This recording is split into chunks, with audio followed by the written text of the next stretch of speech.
Welcome to the Cruise Retreat Podcast. Hi, I'm Rita Perez, and I'm a travel advisor specializing in, you guessed it, cruise ship retreats.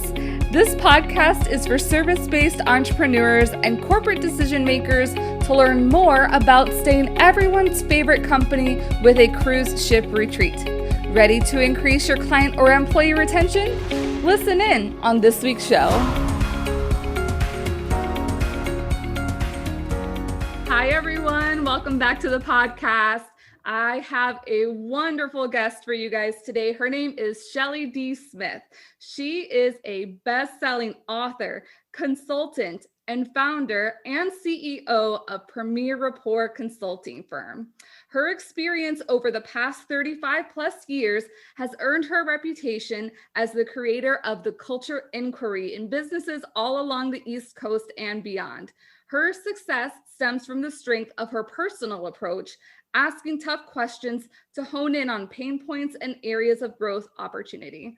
Welcome, Shelley. Thank you so much. I'm very happy to be here today. I can't wait for our conversation because I'm sure, like you, I geek out over any type of culture conversation. Oh, absolutely.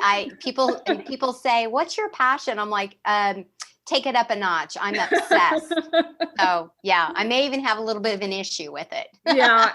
Me, and I did an episode back in the fall about generational motivations in the workplace, and man, did I geek. Like it was, this stuff is my jam, and I love it because it helps other people feel better, especially on the employee side, but then also on the executive and the leadership level as well. Absolutely.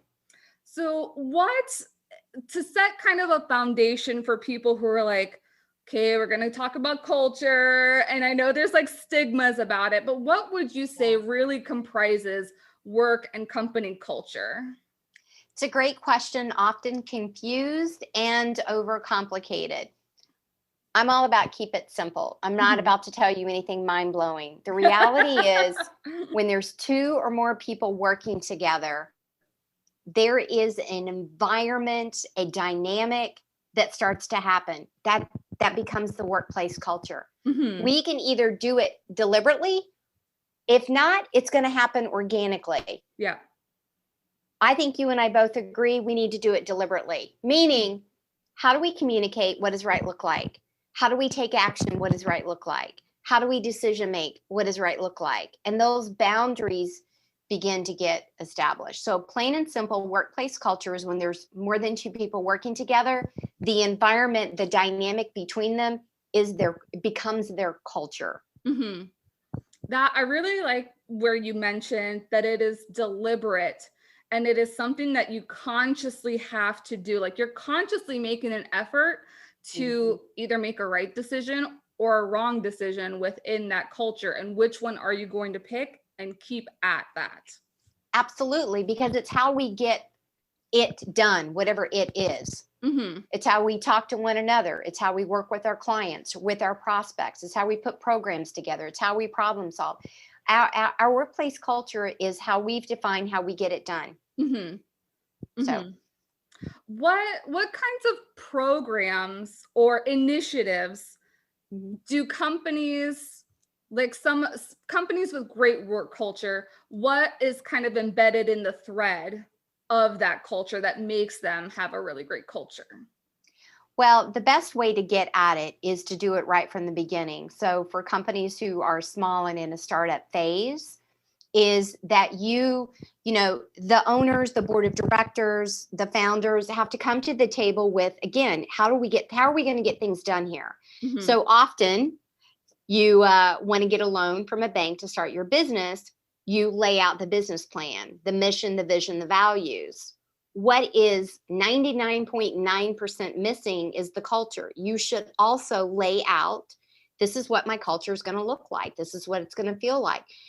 And design it right from the beginning, right from the get-go. That's the optimal. That's the optimal way to do it. Most companies don't have that, so I'm not going to go in naively. So now we're in the midst of it. We've got either 2 employees or we've got 10,000 employees. Well, now we have to come into it. We've got to go back and look at our mission, vision, values. How does that show up inside of our workplace? And is that how we want it to be or we don't want it to be? So the very first thing you have to do, and companies that have strong cultures, deliberate cultures, have somewhere along the way analyzed what they have. So step one is we got to analyze it if we're in the midst of it. Like where are we at? Where are we at? And then we've got to ask ourselves, is that where we want to be? Keep where we want, we're on point. And then we've got to start to change the ship, your cruise. We've got to be able to begin to deliberately drift in another way. I say drift because it has to be, smooth in that. So first we need to analyze it in order to begin to curate it and then finally create it. Without that, you have to be intentional. I call it deliberate around impact. So company cultures that have the secret for success, their formula includes, number one, their intentions, clarity around what they're intended to do. Again, communication, problem solving, how we onboard, how we interview, how we train, the whole litany, right? So number one is the intentions.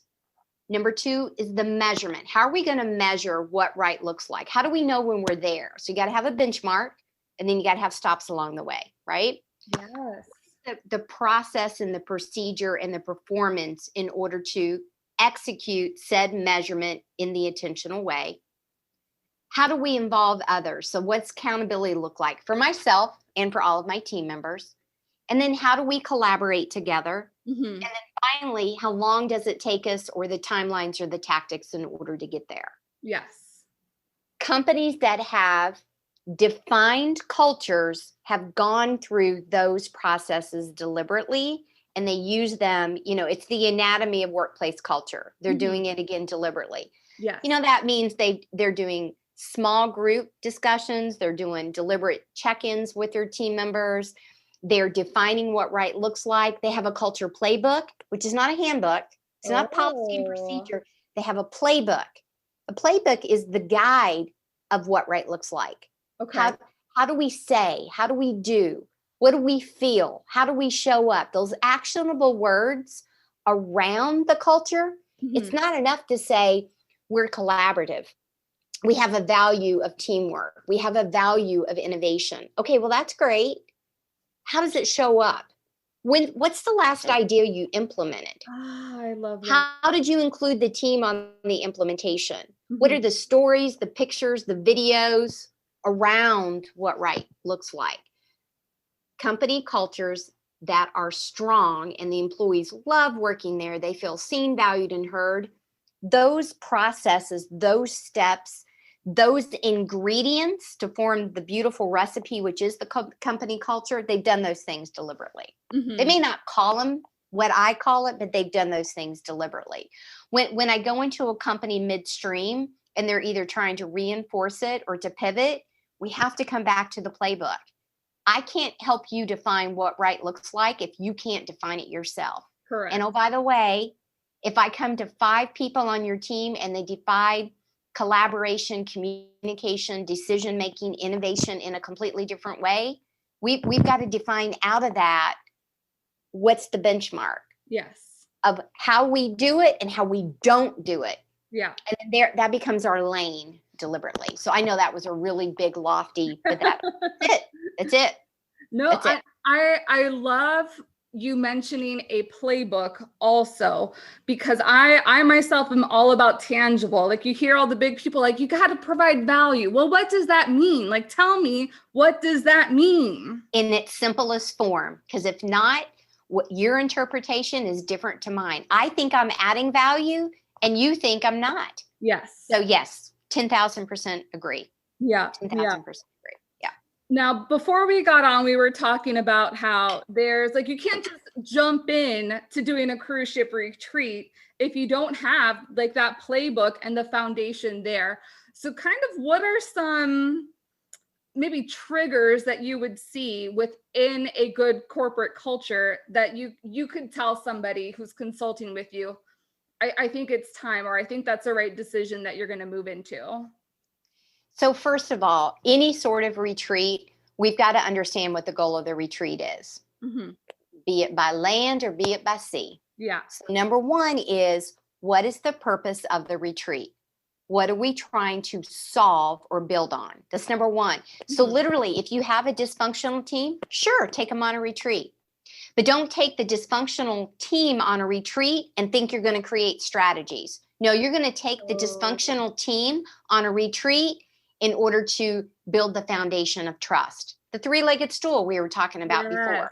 Because if we don't have that, the team trusts the team, and the team trusts the manager or the leader, and the leader trusts the team, we're not ever going to get to those other high performing, the accountability, the results, those tangible things. Yeah. So I say the trigger is, what is a problem you're trying to solve? Let's be clear about that. And then we say, well, what are the ways we can go about doing that, and where can we go do that? That instills team building. Anytime we do a retreat, we're trying to do some sort of team building. Yeah. The question becomes, what kind of team building are you trying to do? It's like when someone comes to me and says, hey, we need communication training. Awesome. What's the problem? Because if the communication problem is everybody speaks English and we need them to speak French, and I show up to do communication on German, that's not going to work. Nope. Right? So again, the key is you can do any retreat at any given time, but what problem are you going to solve on the retreat? And then we put together our agenda in order to do so. Don't take a dysfunctional team who doesn't know how to communicate, idea share, have tough conversations, and say we're going to do strategic planning. Yeah, that won't work. So does that? One bit. So literally it can be anybody, but why are we doing it? Again, I go back to, what are the intentions? If we're not clear on the intention, then we don't know if we hit it or not. At the end, we could say, well, we wanted to have our annual strategic planning. Well, great, but we needed to back up, and we need to talk about what worked last year. What do we want to bring forward? What do we need to change in order to get there? So. Yeah, no, and it just brings to mind the COO that I work with every year. And I come back to the word deliberate, because that they are so intentional with the content that they bring out and the different. Your employees or clients mean the world to you. So why don't you show them the world and a thing or two? If you're ready to take your cruise retreat idea to a working plan, you need the Cruise Retreat Toolkit, filled with calculators, templates, timelines, and more. The toolkit will get you 5 steps closer to your cruise ship retreat, and as a result of the retreat, more dedicated and motivated employees or clients. Grab it now at cruiseretreattoolkit.com and save $20 with the code podcast. Even because it's not even about like maybe the strategy or the sessions per se, but it's also the collective experience, picking an awesome ship, and then you're going to be picking awesome experiences that are outside to kind of like increase that bonding type, because deliberately, to your point. Yes. Yeah. Because we can have fun on a cruise ship, and we can go to our destination or stops along the way, and everybody does their own thing. They're going to individually say that was fun. But if the goal was to have team building, then we needed to pick the offshore retreat together, and we need to be deliberate about that experience. Yeah. So again, what are we trying to do up front? Any retreat is an effective retreat when we're clear about our goal along the way. Then we set the agenda deliberately, to your point. Yes, because there's a lot of downtime that is actually planned downtime and planned after hours events. It's not just something that oh yeah, I guess we should do that. And that's what I really love about working with this team, is that everything is hyper planned out, super awesome agenda, but they just think about everything. And sometimes it's really hard for me to verbalize to other people the value that your company can get, not only within your employees, but also being the leader on the team. Because for me, it really is like warm and fuzzy and those sparks in the belly.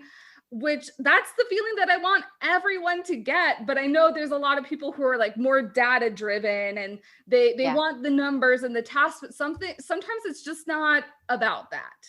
Right. Well, sometimes it's the deliberate downtime meeting after the meeting, that the downtime needs to be think about and ponder whatever activity we did during the day. So tomorrow when you come back, people have had idea sharing over drinks, Yes. idea sharing over, Yes. food, idea sharing while they're out on the dance floor, idea sharing when they've gone to the show on the ship. There's a lot of ways to do it, but you got to plant the seed, and it can appear to be unplanned, but behind the scenes, we must plan. A good cruise director doesn't get on the cruise and go out in the middle of the ocean and then someone wants to play cards and you have no cards. Yeah. They've thought about that.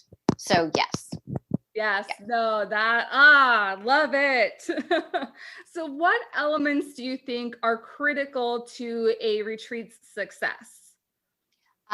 Definitely clarity of why we're going and what does the outcome look like, feel like, sound like. There's got to be some sort of an outcome that we can measure, even if it's just a relationship that, hey, we're actually going to go on the retreat and every single activity is going to be about getting to know each other better, personally, professionally, our likes or dislikes. There's a way you can measure that up front. You could do that with surveys ahead of time and then do a post survey piece for that.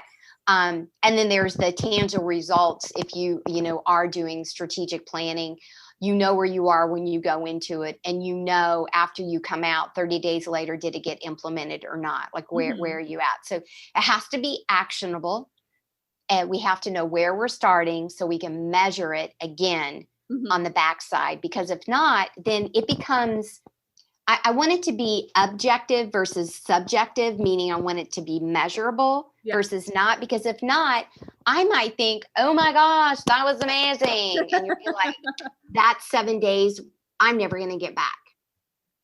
Yeah. And oh my gosh, we do this every year. So we have to have an understanding. And then here's the other element of success is setting that success measurement, those elements up front with everybody who's attending. So if it's a group of 10 or if it's a group of 150, they understand we're doing this for this reason, and we're going to measure it with this outcome. Again, transparency. Yes. So I don't misunderstand why I'm chosen to come on this cruise with you. So clarity must be, shared transparency must be an element of the cruise as well. Yeah. So, it's the same premise that if we get on a Zoom call and you invited me and you didn't tell me why I'm here, and then you needed me to bring or prepare something, but you never told me, it's just as crucial as we're going on a cruise to Alaska or we're going on a cruise to Europe. I'm going to pack differently. Yeah. I need to know where we're going to do in order to get there. It's the same premise. Yes. So very, very true. And that kind of going back, like what you were saying, is that the devoted time to downtime really does spur ideas, and people are able to relate or correlate different business transactions that have happened during the year because of ideas that were sparked on the retreat. Exactly. And that actually brings something else, Rita, is that after the retreat, you need to have those deliberate check-ins. Yeah. So if you do, a lot of companies do them once a year. So quarterly in our other retreats or other sub meetings is we're coming back to what we did on the retreat and we're pulling that back in. Remember we agreed to where we at, and you're reaffirming that it started from the retreat. Yes. So yeah. And again, it's a deliberate seed. It is. That. It is. We can't harvest our corn if we never planted the seed ever. So, and we get that we overcomplicate it, and it doesn't need to be that complicated. So yeah. No, and you say that too, and not only is business spurred, but there's excitement around the retreat also, because when we were talking back in September, there were already team members asking, are we still going to go on the retreat? And of course, COVID times is not happening, but And that just made my little heart sing, knowing how impactful this is, that they're getting a great experience. They're learning some new things. They're making new relationships with people across the company that they may have not known before, but that their little hearts are so happy. And like you said, it just sounds so simple. But I mean, that is the real impact, where your company can have lasting impact past the person that you're directly impacting that's working for you. Absolutely, especially if it's part of the reward and recognition. You get to go on this retreat when you get to this level, or when you're asked on this project. It's definitely something to look forward to. And it's a great way to attract new talent. Yes. With, again, your playbook of how do we collaborate and how do we celebrate, and how do we get down to business in a fun way. It's pictures from your retreat that happen to happen on a cruise every single year for the last 5 years. Your point. It's proof in pudding.